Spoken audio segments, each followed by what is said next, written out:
Gostaria que os irmãos abrissem e acompanhassem a leitura em Mateus 12, dos versículos 33 até o verso 45.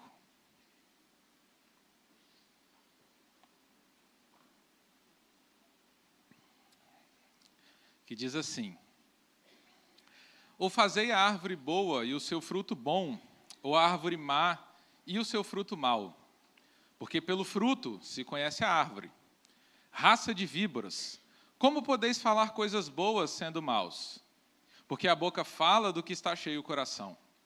O homem bom tira do bom tesouro coisas boas, mas o homem mau do mau tesouro tira coisas más.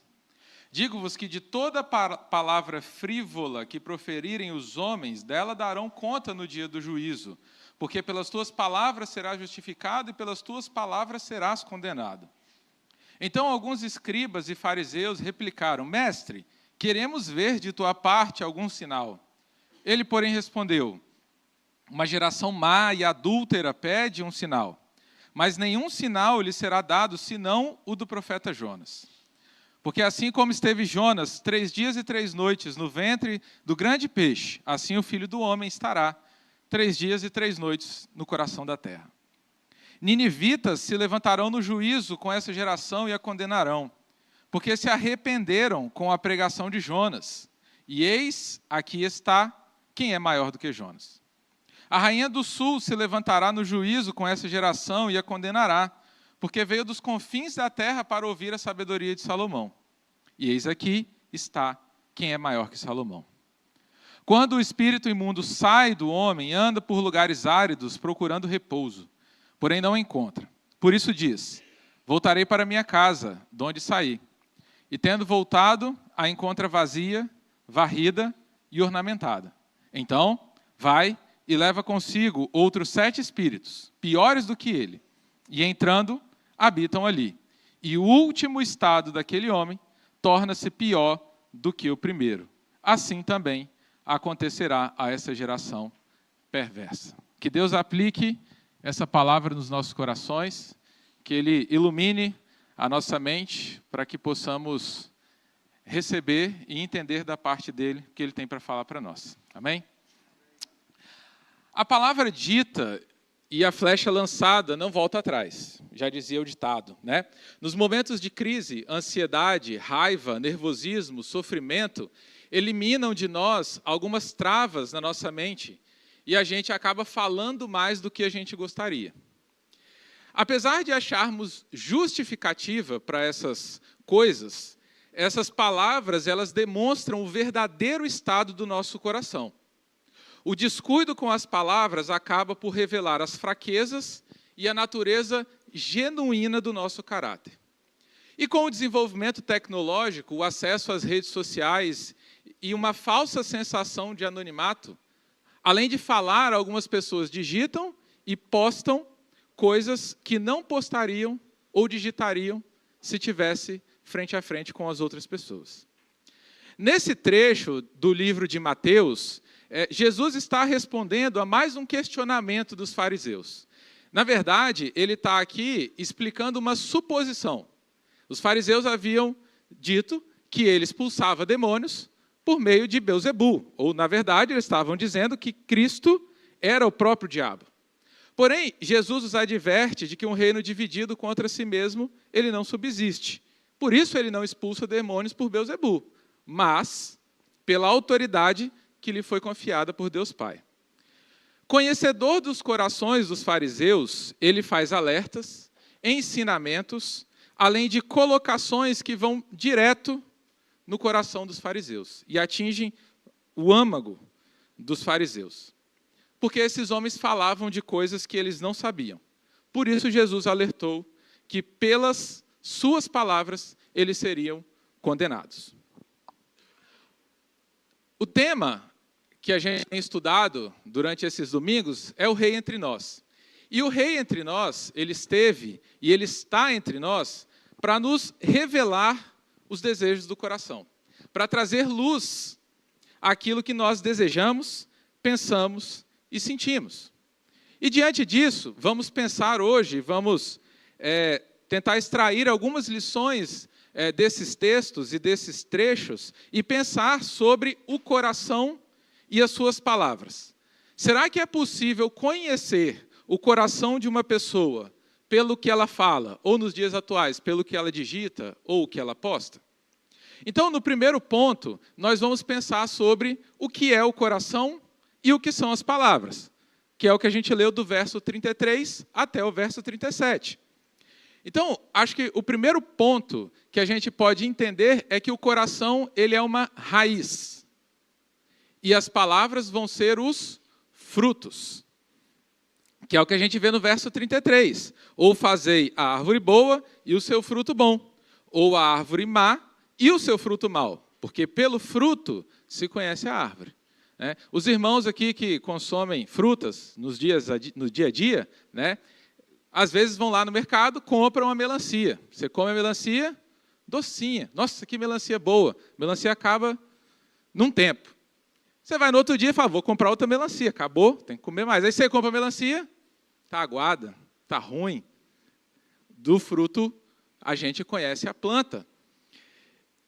A árvore é boa e o seu fruto é bom. E se a árvore for ruim, o fruto vai ser ruim. E se a graça for o princípio reinante no nosso coração, a linguagem, obviamente, vai ser uma linguagem do reino. Por outro lado, qualquer desejo que reine no coração, ele vai se manifestar. A gente não consegue esconder por muito tempo. Por mais que a gente tente, na hora da dificuldade, vai aparecer as intenções do nosso coração. Consigam corações puros, e vocês terão lábios puros e vidas puras. Jesus está sinalizando aqui para os fariseus que as suas atitudes vão revelar o íntimo do seu coração. Nos termos atuais, as postagens vão revelar o íntimo do seu coração. Esses fariseus, eles estavam com vergonha de expressar pelas suas palavras aquilo que eles sentiam e aquilo que eles pensavam a respeito de Jesus Cristo. Só que Cristo falou, nos mostra aqui que é inútil a gente tentar esconder a raiz de amargura que havia neles, porque elas traziam irritação e elas traziam rancor. Observa que a nossa maior preocupação não deve ser nos comportarmos como pessoas realmente boas. Aliás, deve ser nos comportarmos como pessoas realmente boas. A gente não tem que só parecer que é bom. A gente precisa ter atitudes reais de pessoas boas. O coração ele também pode ser uma fonte a jorrar, uma fonte de águas. E o que vão ser as palavras? Essa corrente de águas, como a gente vê no verso 34. Um coração mau produz maldade. As palavras más são o produto natural e autêntico de um coração mau. Nada, exceto o sal da graça, pode temperar as palavras e purificar as comunicações contaminadas. Os fariseus queriam isso, sendo maus. E aí Jesus pergunta, como podeis vós dizer coisas boas, sendo maus? Não pode, não é possível. O que a gente pode esperar de um grupo que é chamado de raça de víboras, senão o destilar de venenos? Pode a víbora ser outra coisa senão venenosa? Aqueles que são maus, eles não têm habilidade para falar coisas boas, porque a boca vai falar daquilo que está cheio o coração. O coração ele também é um tesouro, e as palavras, as coisas tiradas desse tesouro. E daí o caráter dos homens pode ser esboçado e também julgado. O caráter de um homem bom é o que lhe dá um bom tesouro no seu coração. E desse tesouro, quando tiver oportunidade, ele vai tirar coisas boas. Graça, consolo, experiência, bons conhecimentos, boas afeições, boas resoluções. São um bom tesouro no coração. E ele vai estar ali para quando ele precisar ser usado. Porém, o caráter de um homem mau é o que lhe dá um mau tesouro no seu coração. E daí ele vai tirar coisas más. Luxúria, desejos, e corrupção residindo no seu coração. Nós devemos nos preocupar e pensar com o dia do juízo, como Jesus alertou aqui. Digo-vos que de toda palavra frívola que proferirem os homens, dela darão conta no dia do juízo. Quando poderá haver a avaliação da nossa língua? Então nós devemos considerar quão particular será a consideração dos pecados da língua naquele dia. Quanto isso vai pesar no dia do juízo? Isso significa o quê? Isso significa que Deus está observando tudo que a gente fala. E se você lembrar de Salmos 139, 4, antes que saísse a palavra da minha boca,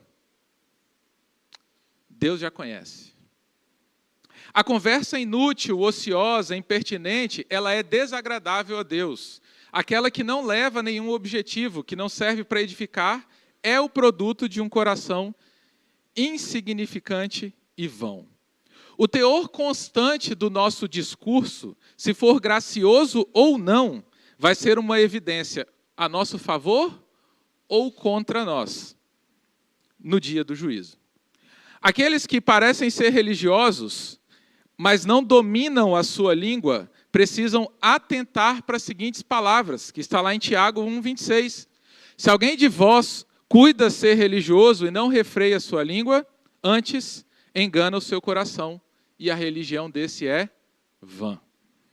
Logo, o coração é o quê? A raiz, é a fonte, é o tesouro.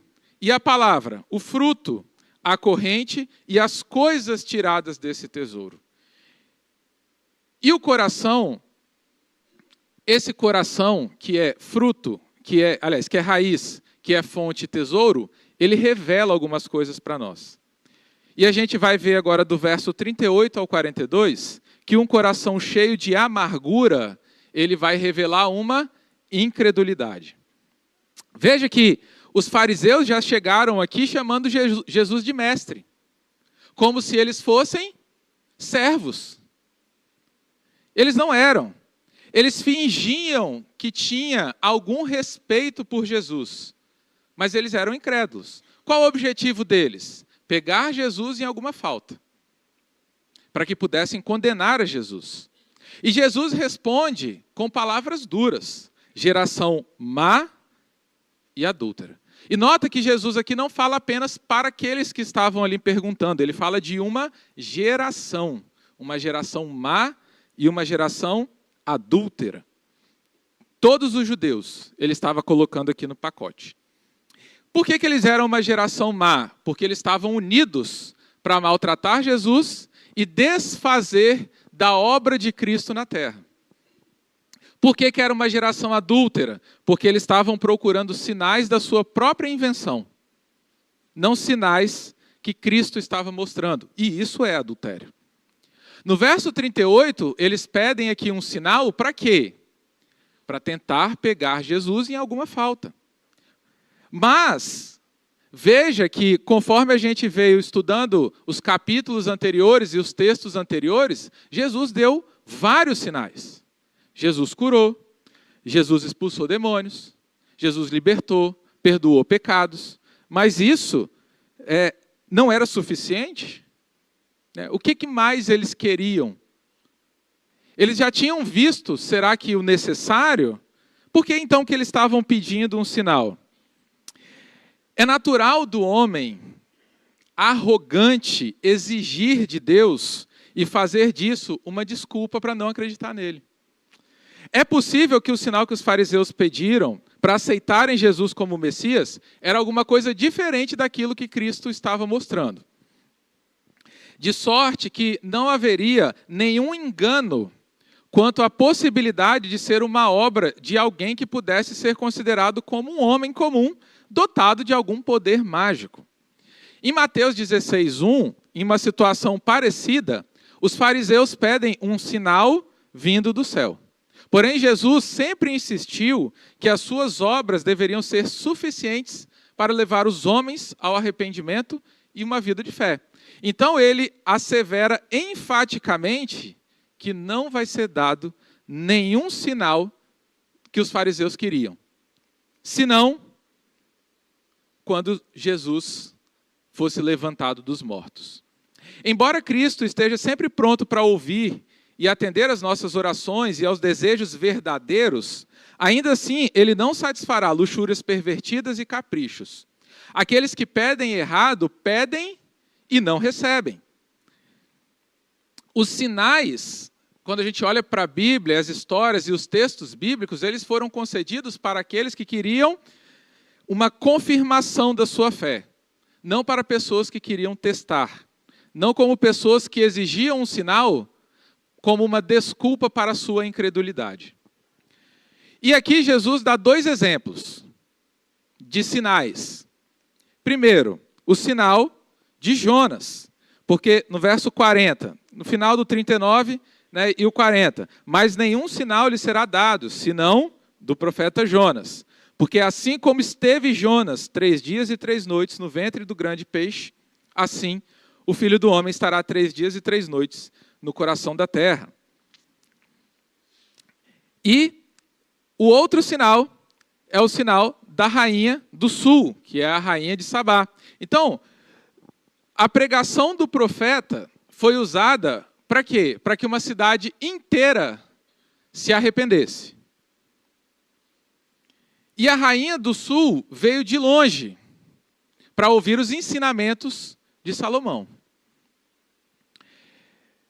E Jesus, ele continua falando o quê? Eis aqui quem é maior do que Jonas. Eis aqui quem é maior do que Salomão. O que ele estava querendo dizer com isso? A pregação de Jonas serviu para uma cidade inteira se arrepender. Porém, a pregação de Jesus, que era maior que Jonas, um profeta maior que Jonas, não estava servindo para que aquela geração se arrependesse. Jesus estava se colocou como maior que Salomão. Por quê? Eles estavam buscando uma sabedoria. E Jesus, maior do que Salomão, porque ele é a fonte de toda sabedoria. Nele está a sabedoria. E eles, buscando essa sabedoria, não o acharam em Cristo.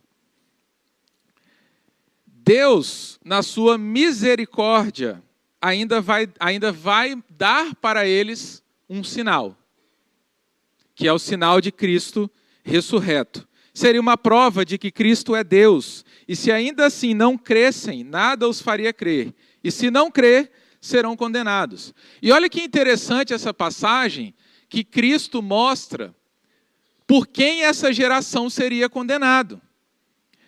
No versículo 41, ele fala: ninivitas se levantarão no juízo com essa geração e a condenarão.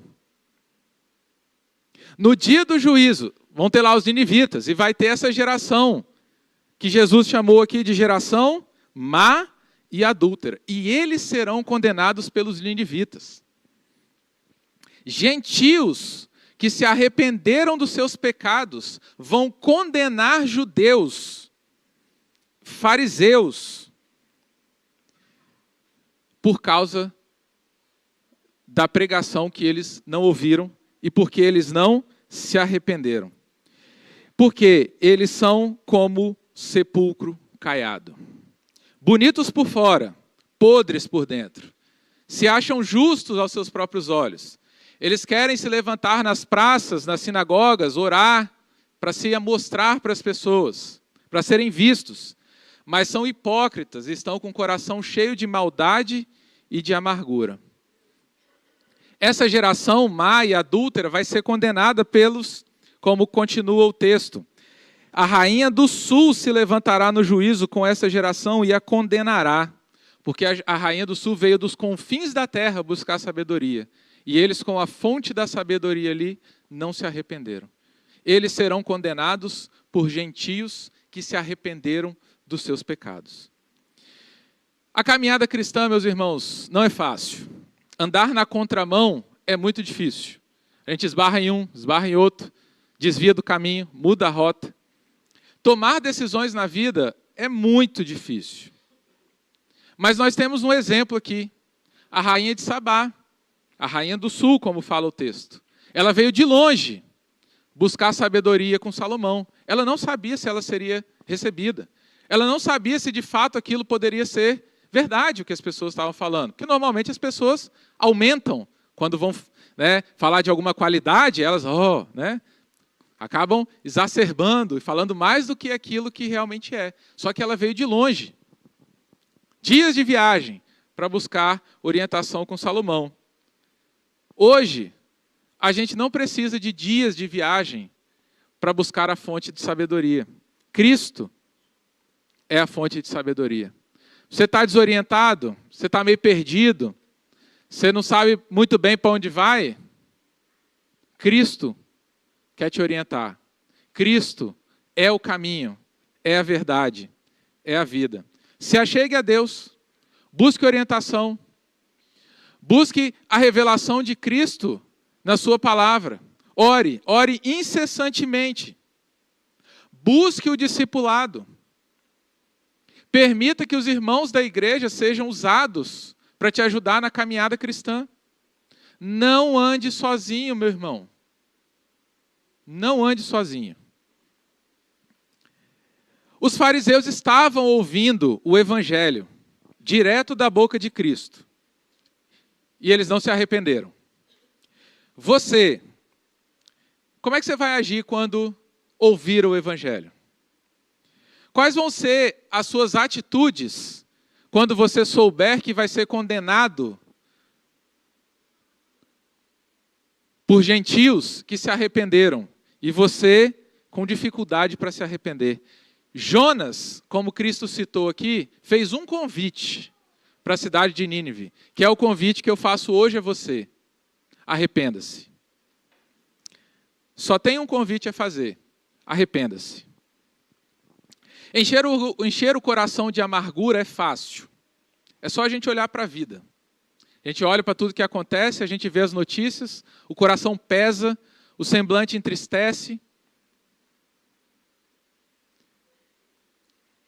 Como é que está o seu coração hoje?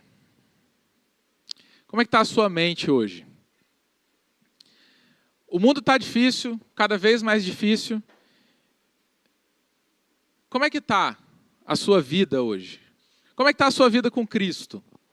Como é que está a sua vida com os irmãos? Tem alguém que você precisa perdoar? Tem alguém que você precisa liberar perdão? O orgulho ainda domina o seu coração? Faço de novo um convite. Arrependa-se. Libere perdão. Perdoe quem precisa ser perdoado. Não é questão aqui de estar certo ou de estar errado. É questão de livrar o nosso coração de um peso desnecessário. Para que o nosso coração se encha de Cristo. Se encha do Espírito Santo. Se arrependa, meu irmão, do orgulho da amargura. Assim como está em Efésios 4:31. Abre comigo aí, por favor. Efésios 4:31.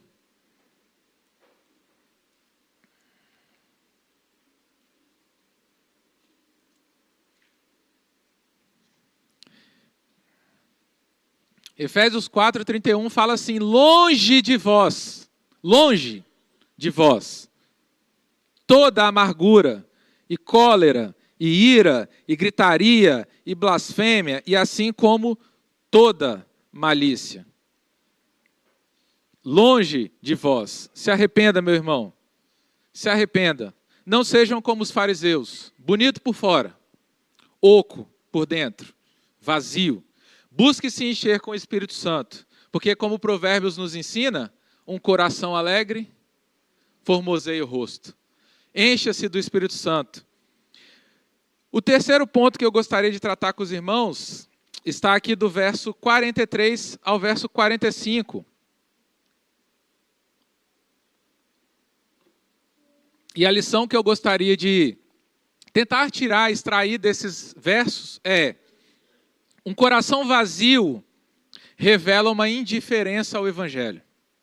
Como dizia minha avó, cabeça vazia, oficina do diabo, né?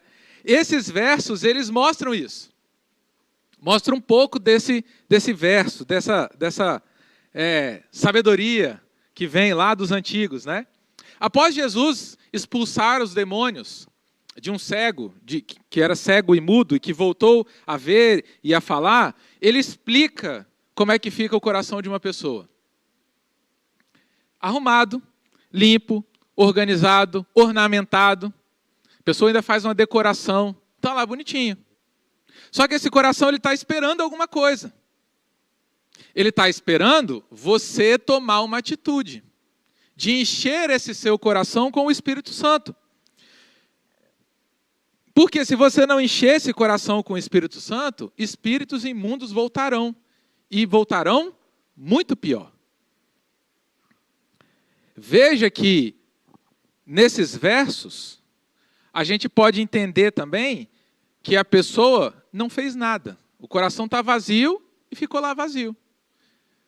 Né? Como diz uma outra expressão também, o muro, ele é do diabo. Se você não fizer nada, isso também é uma atitude. Só que Jesus estava dizendo isso não só para explicar o fato dos endemoniados.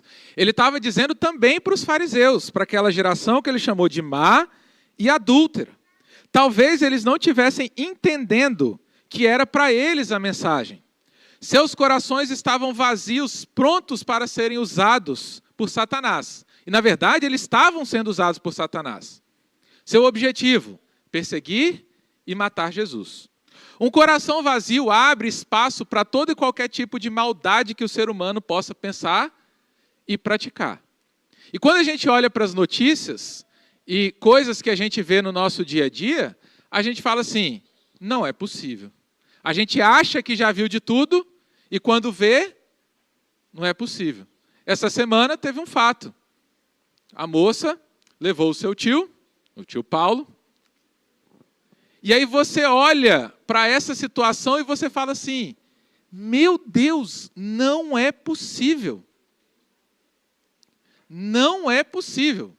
A internet ela não perde tempo, ela faz memes e brincadeiras, e o brasileiro tem esse hábito de levar. Mas, gente, olha que situação séria. Isso revela o coração do ser humano. Um coração vazio tem espaço para todo e qualquer tipo de maldade. E a cabeça do ser humano, ela é muito fértil. Muito. E quando a gente pensa nisso, pensa nesse coração vazio, a gente tem dois caminhos. Ou a gente vai se encher do Espírito, ou vai deixar que os espíritos imundos habitem o coração. Veja o verso 30 do próprio capítulo 12.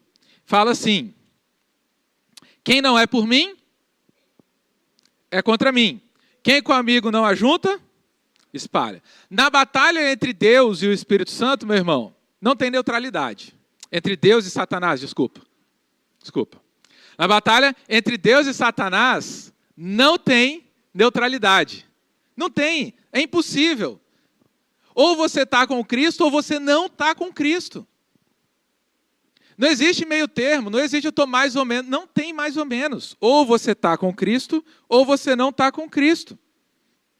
Ou você se alia a Jesus e ao reino de Deus, ou você vai se aliar a Satanás e o reino do mal.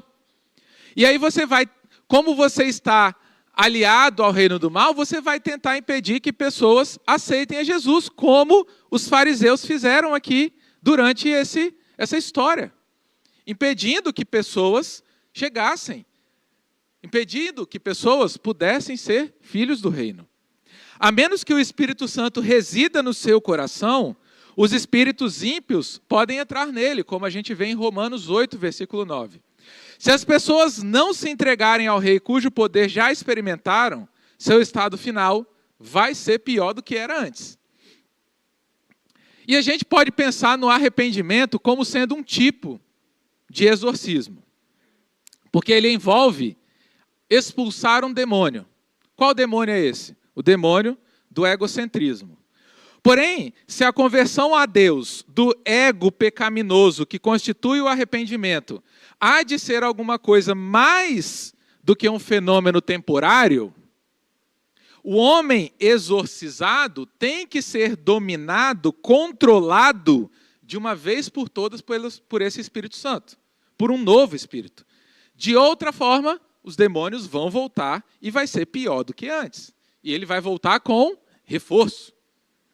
Ele vai lá, vai ver que está vazio, vai falar assim, não, já que está vazio, eu vou buscar mais gente. Ele busca mais 7. É preciso que o Espírito de Deus tome posse do penitente, se este há de crescer em santidade.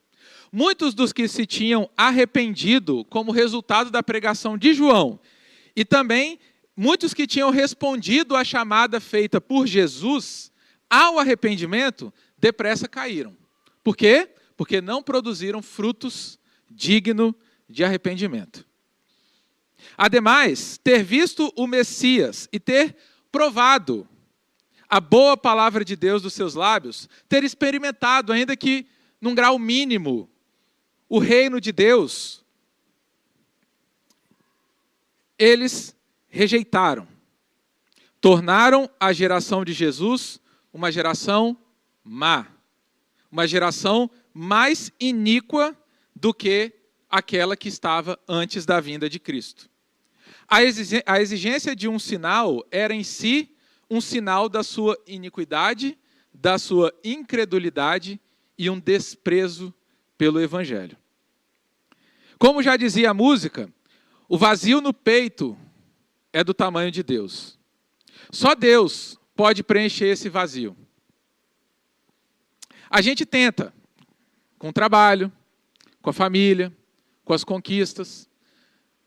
A gente tenta com os amigos, com o amor, o casamento. A gente tenta, com tantas coisas, preencher um vazio que só Cristo pode preencher. Essas coisas, elas são distrações na caminhada cristã. Elas nos levam para caminhos que não são os caminhos que Cristo quer para nós. Nós vamos correr atrás delas, elas não vão preencher o vazio, e o que vai acontecer? Elas vão, na verdade, exigir mais de nós. E elas vão exigir mais tempo, mais energia, mais saúde. Aí ela quer mais, porque como a sanguessuga, ela é insaciável. E ela vai querendo, e ela vai querendo. Ela ocupa um espaço que é de Deus. E ela entulha o nosso coração. De novo eu faço a pergunta para vocês. Como que está o seu coração? Está entulhado? Está pesado? Qual seria o testemunho das pessoas quando elas olham para você e ouvem as palavras que você diz no dia a dia? O que as pessoas vão testemunhar? Você está indiferente ao Evangelho hoje? Se você percebeu que o seu coração está entulhado, está pesado, peça ao engenheiro, o maior de todos, Cristo, que para fazer a obra necessária na sua vida, tirar o entulho, reformar, deixar o seu coração lindo, não para que espíritos imundos encham o seu coração, mas para que, depois da reforma, o Espírito Santo habite completamente no seu coração.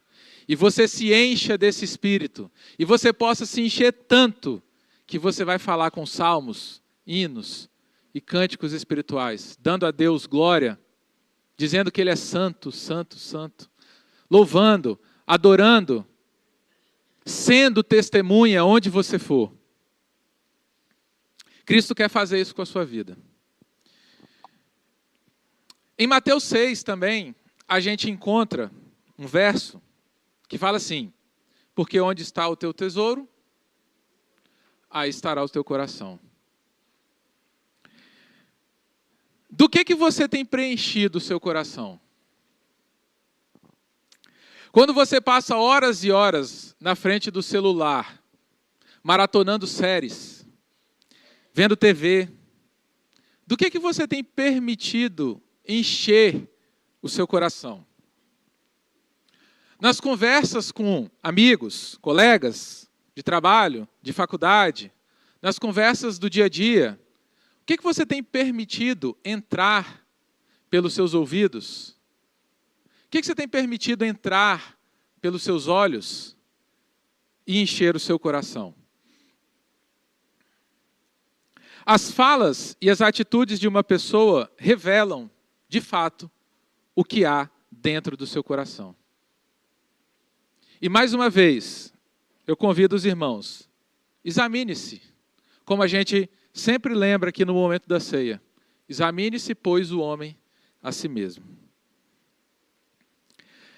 Quais são suas atitudes no dia a dia? No momento de ira, de descontentamento, no momento de angústia, quais palavras têm saído da sua boca? Essas palavras vão revelar o estado genuíno do seu coração. Quando você fica ansioso, por exemplo, você corre para comer um doce? Para comer alguma coisa? Porque eu estou ansioso, então estou ansioso, eu como? Ou você corre para Cristo? Para os pés de Jesus, daquele que é capaz de tirar de você todo o fardo. A rainha de Sabá não tinha tanta certeza se ela podia ir de tão longe, vir de tão longe para buscar sabedoria. Mas ela foi. Cristo está acessível a nós, a todo momento. Por que nós não vamos a Ele? Por que nós não o buscamos? Nós não temos essas incertezas. Cristo está lá. Ele vai responder. Salomão era apenas um homem sábio. Porém, Cristo é a sabedoria em si, em quem estão escondidos todos os tesouros da sabedoria. Ela veio dos confins da terra, porém Cristo está entre nós, o Rei entre nós. E ele diz, eis que estou à porta e bato. E ele faz um convite, arrependei-vos, pois, e convertei-vos, para serem cancelados os vossos pecados. E além disso, deixem-se encher pelo Espírito Santo. Peça a Deus, meus irmãos, que Ele lhe dê um coração igual ao dele. Um coração disposto a obedecer. Um coração disposto a fazer a obra que Ele confiou a você. Peça para Ele te encher desse Espírito Santo. E que Ele possa aplicar em nós essa palavra. Amém?